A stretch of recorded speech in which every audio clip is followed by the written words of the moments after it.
Vamos lá, agora eu vou fazer aqui um resumo da rodada 12 do Campeonato Brasileiro. Rodada 12, dia 12 foi dia dos namorados, quinta-feira, todos os jogos da rodada 12 no dia 12. Pra que essa introdução toda? Não sei. Pra dizer que eu não tenho namorada. O Bahia venceu por 3-0 o Red Bull Bragantino. O Red Bull Bragantino que está em terceiro lugar ainda no Campeonato Brasileiro. Tinha vencido o Vasco na rodada anterior em São Januário, a primeira vitória do Bragantino contra o Vasco lá.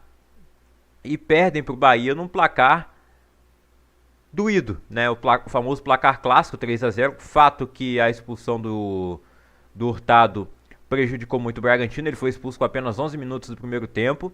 E aí o Bahia conseguiu dominar a partida. Faz o primeiro gol ainda no primeiro tempo com o Luciano Juba aos 40 minutos. O Guilherme Lopes faz o segundo contra. O segundo gol do Bahia é gol contra do Bragantino, já nos acréscimos do primeiro tempo. E na segunda etapa, Michel Araújo fecha a conta para o tricolor de aço. A equipe de Rogério Ceni mostra que não se abalou com a eliminação na Libertadores. Era um grupo muito difícil, mas o Bahia está classificado na Copa do Brasil, vai disputar a Copa Sul-Americana e no Campeonato Brasileiro agora está na quinta posição. Está se classificando para a Libertadores no ano que vem, está entre os 6 primeiros. Depois de falar da vitória do Bahia, ou triunfo do Bahia, o Vitória...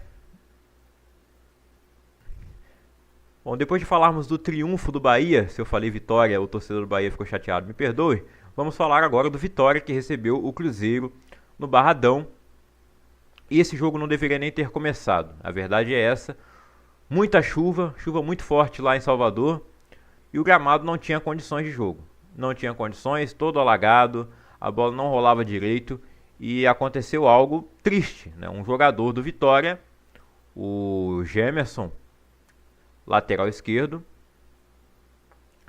ele rompeu todos os ligamentos da perna esquerda. E é uma lesão gravíssima. A gente não sabe quanto tempo que ele vai ficar parado, mas deve ser mais de um ano, com certeza. Não dá para cravar exatamente um ano, quantos meses, ou se será mais de um ano. É uma lesão gravíssima, que pode até acabar com a carreira de um jogador. Então o jogo é uma imprudência a CBF permitir que um jogo desse comece. Não era para ter começado, poderia muito bem ter adiado para hoje, ou para o sábado, para o domingo, não importa, poderia ser no meio do Mundial, o que tem? Mas lembrando inclusive que eu comentei aqui, desde quando foi definida essa rodada 12, com 6 jogos apenas e não a rodada completa, já que 4 times estão lá na Copa do Mundo de Clubes, eles já estão lá desde o início da semana, desde o meio da semana passada, aliás, né? Alguns viajaram até mesmo após a rodada 11. E aí os jogadores que estavam com as suas seleções depois se juntaram a eles. O que eu acho até um pouco desnecessário, visto que vários times europeus vão chegar agora. O Real Madrid, se eu não me engano, só vai viajar no sábado. Amanhã, né? Quando o campeonato começa. O Real Madrid vai viajar depois que o campeonato começar. Por que os brasileiros não poderiam ficar aqui e até mesmo jogar essas partidas, né?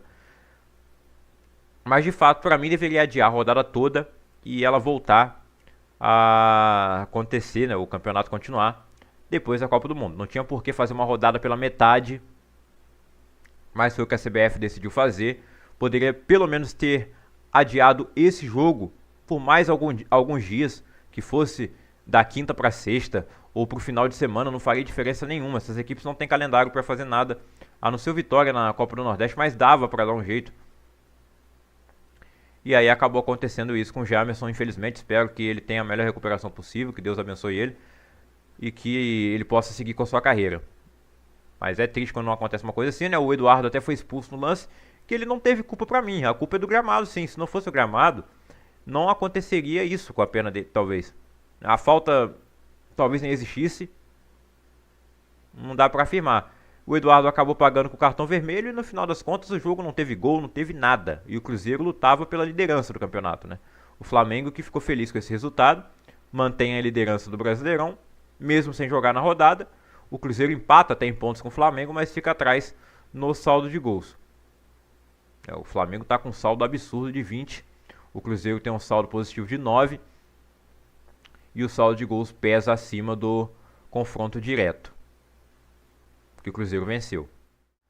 No Castelão, Fortaleza recebeu o Santos e o Santos venceu por 3-2. A fase do Fortaleza não é nada boa. Eles até conseguiram um jogo assim de superação, né? Estavam perdendo por 2-0, foram buscar o empate, botaram uma pressão gigante ali para cima do Santos. Gabriel Brazão trabalhou bastante. Fortaleza terminou o jogo com 32 finalizações, 10 chutes na direção do gol. Os 2 gols foram de pênalti, pênaltis um pouco contestados. Eu sempre defendo aqui, na minha opinião, se eu fosse presidente da FIFA ou de quem rege as regras do jogo, né, na arbitragem, pra mim qualquer toque na mão era pênalti ou falta. Não importa se teve a intenção ou não. Pra mim deveria ser assim, ponto. Você pode discordar, falar que é injusto, eu não quero saber, é a minha opinião. Mas eu não defino nada. O árbitro marcou o pênalti do Zé Ivaldo, realmente eu acho que ele não teve a intenção, mas como na minha opinião qualquer toque devia ser pênalti, pênalti. E depois do toque do Pikachu, que eu não vi, realmente não vi o jogador do Santos tocar nele. O pênalti foi marcado, já estava 2-0 no primeiro tempo, o Santos fez um bom primeiro tempo da equipe do Santos. O Barreal fez o primeiro, o Guilherme o segundo, golaço, o Guilherme por sinal, lei do ex. E aí tem os pênaltis para o Fortaleza no segundo tempo. O Pikachu bate os dois do mesmo lado. O Brazão acerta o canto. Quase pega o segundo pênalti. E o Fortaleza vai, continua na pressão. No primeiro tempo o Davidson tinha colocado bola na trave. Esse jogo que o Davidson teve, como sempre, as suas cenas folclóricas, né? Ele fazendo falta no juiz. O juiz levou bolada, não foi do Davidson, mas tomou uma bolada na cara. E aí no final do jogo o João Ricardo acaba fazendo um gol contra.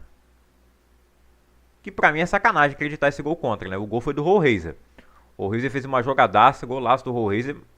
Um leve desvio de nada.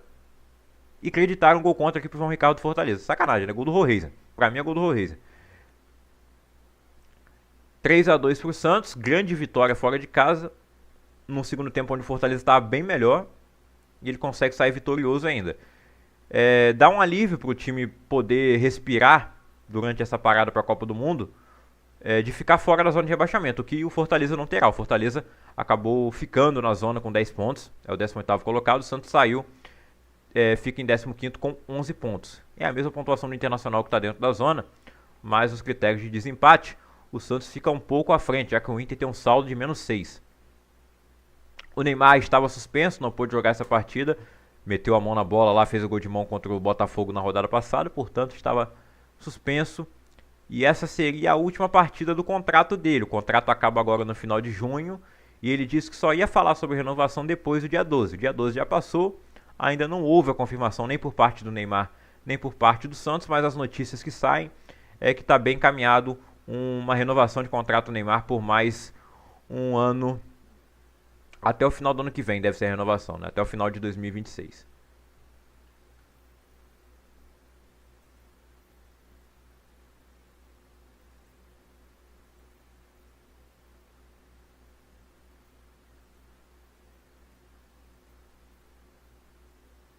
Imortal Sports Bar Grêmio. Que negócio. Imortal Sports Bar, você já viu isso aqui?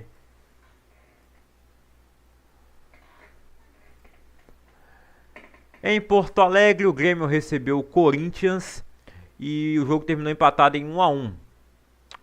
O Bright White fez um belíssimo gol para abrir o placar para o Grêmio e o Volpi, como sempre, chama golaço de fora da área, né? Tomou um golaço do Breno Bidon e foi isso, 1-1. O jogo foi equilibrado, os dois times em má fase. Vai ter muito trabalho aí para acertar as coisas, tanto o Dorival no Corinthians quanto o Mano Menezes no Grêmio. Inclusive eles ocupam a mesma posição na tabela, 16 pontos para cada um. O Corinthians fica na frente pelo saldo ser um pouco melhor, um pouco menos pior do que o do Grêmio, né? Menos 2, o do Grêmio é menos 3.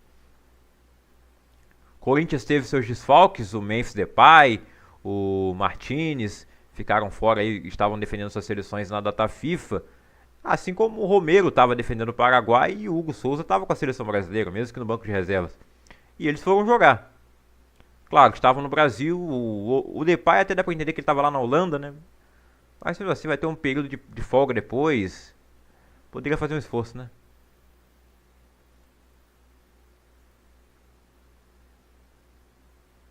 E o Depay jogando muito lá na Holanda, inclusive se tornou o maior artilheiro da história da seleção holandesa, superando o Van Persie.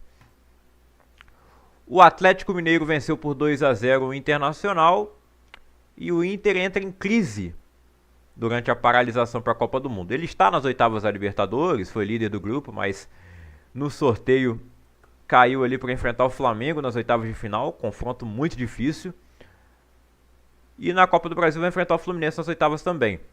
No caso do Campeonato Brasileiro, o Inter para na zona de rebaixamento para um time que esperávamos que fosse lutar pelo título. É péssima a campanha do Internacional, né? É isso. A palavra que define é péssima, pífia. Horrível a campanha até aqui do Inter. O Atlético Mineiro também decepciona demais. Não fica muito para trás do Inter não, apesar de que está na 7ª posição. Ele tem 9 pontos a mais do que o Inter. E 4 pontos a menos do que o líder. Mas eu esperava mais desse Atlético Mineiro. Eu esperava muito mais do Galo. Eu achava que ele está muito mais próximo do Flamengo e do Palmeiras. Não está tão distante, como eu disse, são 4 pontos do Flamengo, que não jogou na rodada, é claro, né? Se o Flamengo tivesse jogado e vencido, não seriam só 4 pontos. O mesmo vale para o Palmeiras também, que tem 22 e não jogou na rodada. Mas o Galo não conseguiu se classificar em primeiro na Sul-Americana no grupo tranquilo, que era para ser tranquilo. O Galo era o time mais forte, assim, disparado. Então vamos ver se esse time vai melhorar com essa paralisação, tempo para treinar, reforços pelas declarações lá do Rafael Menin não devem chegar. Mas o time do Atlético, esse time que está aí, tem futebol, tem elenco para entregar mais futebol. Então ver se o Cuca vai permanecer, se ele não vai dar uma de louco aí como sempre e sair no meio da parada. Mas se for para ele sair, é melhor ele sair logo, né? Mas eu acho que ele não vai sair não. E esse jogo marcou a estreia do Dudu. Dudu estreou pelo Galo como titular. Deu alguns passos ali no primeiro tempo. E o Rony, mais uma vez, marcando gol. Marcando gol não, o gol não foi do Rony, né? O gol foi do Vitão, pô. Foi gol contra do Vitão. Nesse caso foi gol contra mesmo, diferente do jogo do Santos lá que deram um gol contra. O gol foi do Raul Reis, ele chutou pro gol. O Rony sai comemorando como se o gol fosse dele, mas o desvio de cabeça foi do Vitão no primeiro tempo. E no segundo tempo, Júnior Santos, ele que fechou o caixão do Galo na Libertadores passada, marca aí o gol da vitória contra o Internacional. E no Morumbi, ou uma extensão de São Januário, o Vasco venceu por 3-1 São Paulo. Depois de 13 anos, o Vasco volta a ganhar do São Paulo no Morumbi. E ganha jogando muito bem. 3-0, fora o baile. Fora os ameaços. Era para ser mais de 3-0. No primeiro tempo, o Vasco teve chance ali de sair com pelo menos já 4-0. Saiu no primeiro tempo com 2. Ryan e Nuno Moreira fizeram os gols do Vasco na primeira etapa. E o que tá jogando o Ryan com o Fernando Diniz? Tá jogando demais o garoto Ryan, que sempre teve muito potencial na base. Ele estreia no profissional fazendo gol contra o Internacional, um belíssimo gol inclusive lá no Beira-Rio, uma vitória que o Vasco consegue lá também no Brasileirão de 2023. E aí depois ele não consegue se manter tanto, ele estreia como centroavante, no momento que o Vasco estava carente na posição. Aí depois chega o Verratti, claro, toma conta da posição, e hoje o Ryan joga como ponta direita e está jogando muito na ponta direita, né? Fisicamente muito forte, rápido e cada vez mais objetivo. E ligado no jogo, né? Porque a gente cobrava muito dele ser um jogador desligado no jogo. O Diniz percebeu isso, grita com ele o jogo inteiro, não só com ele, né? Gritou muito com o Nuno também. O Nuno vai lá, faz o gol, uma jogada onde o Ryan tem participação fundamental, não desiste da jogada, recupera a bola. O Rafael, pra mim, dá mole nesse lance, mas não quero saber, né? Fiquei feliz com isso. O Nuno vai lá, faz o segundo gol do Vasco. Na segunda etapa tem um gol do Verratti com uma jogadaça do Paulo Henrique, que também participou da jogada do primeiro gol com um toque de calcanhar pro Ryan, jogando muito o Paulo Henrique pela lateral direita. Eu acho até que merece ser observado pelo Ancelotti. E sai o gol do Verratti então, para quem fala que ele só faz gol de cabeça, fez um gol com o pé.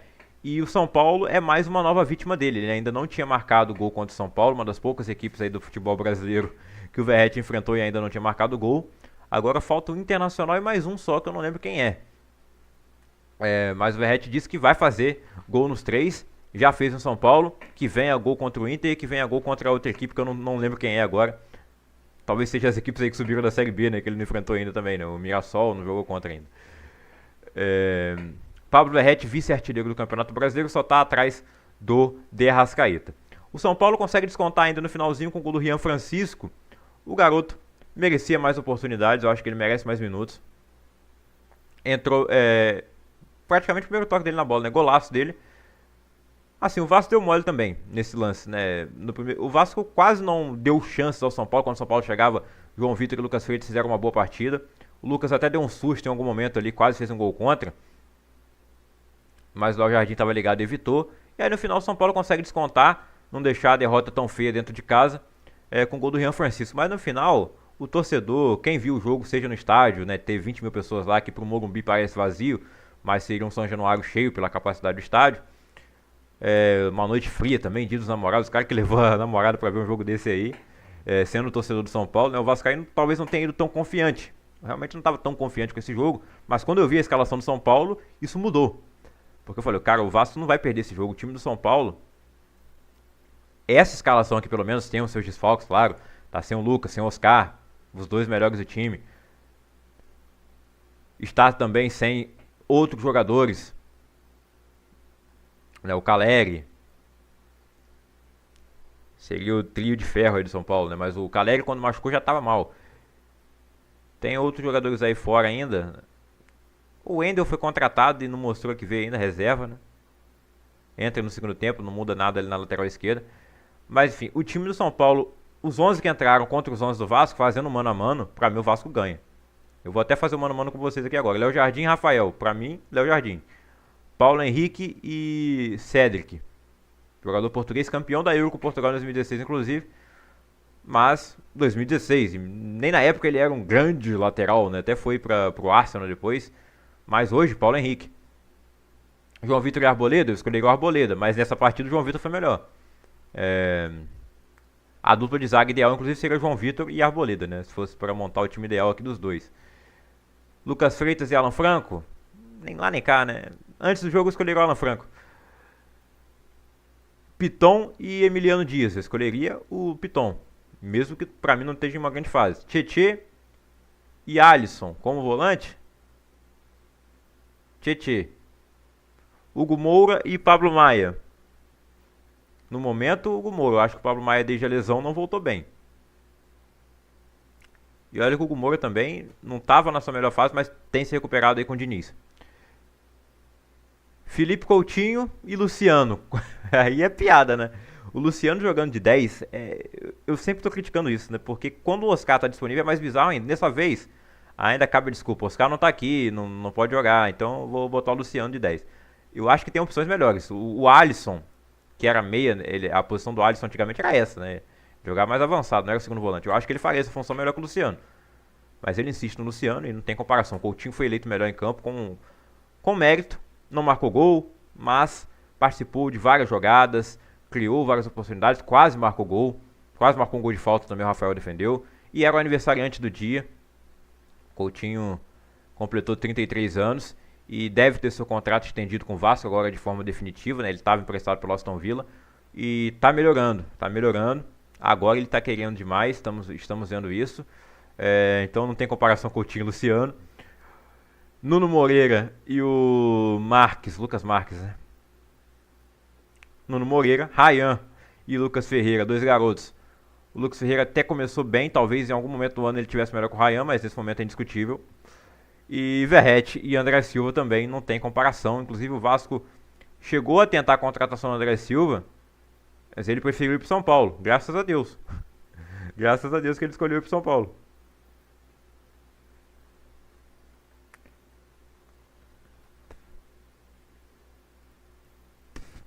E as estatísticas finais foram 14 finalizações do Vasco, 9 na direção do gol. Para você ver, o Rafael pode ter falhado em 2 gols, ou 3 até. Temos que ele errou na saída, né? Mas ele ainda salvou muito o São Paulo.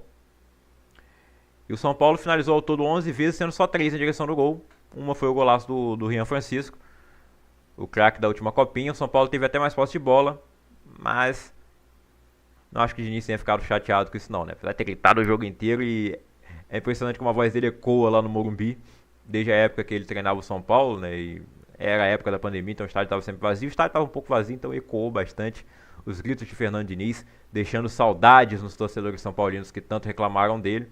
E agora é só chora e assiste ele fazer história no Vascão. Vitória, Vascão. Vamos à classificação do Brasileirão. Depois de 12 rodadas, não para todo mundo, né? O líder, por exemplo, só tem 11 jogos. O Flamengo lidera então com 24 pontos. Em 11 jogos teve 7 vitórias, 3 empates e 1 derrota. Não jogou pela rodada 12, enfrentaria o Sport. Então a gente pode meio que contabilizar aí que o Flamengo já teria 27 pontos. O Flamengo certamente ganharia do Sport se o jogo fosse ontem. O Sport não ganhou de ninguém até agora. Então se ganhasse do Flamengo, mesmo que o jogo seja lá na Ilha do Retiro, deixa eu ver se era lá na Ilha do Retiro. Mas só um desastre muito grande, né? O Cruzeiro tem 24 pontos também, se vencesse ele assumiria a liderança.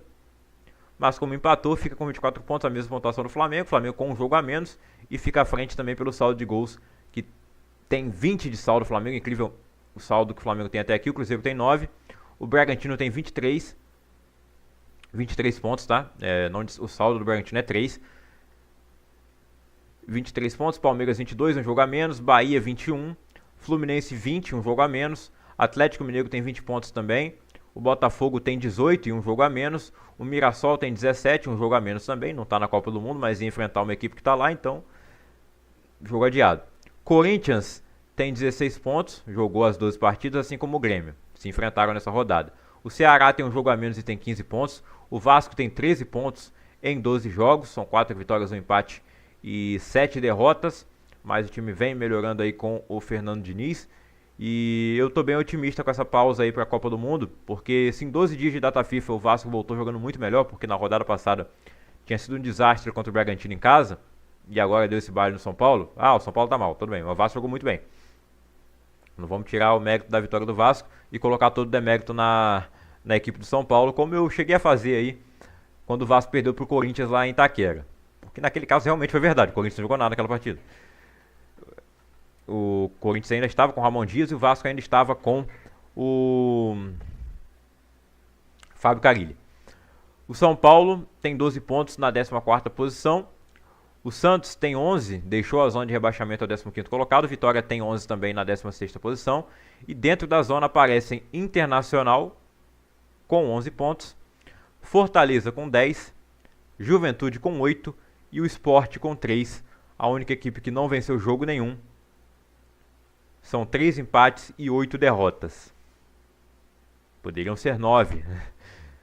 Esse jogo a menos aí melhora um pouco a situação do Sport? Acho que não.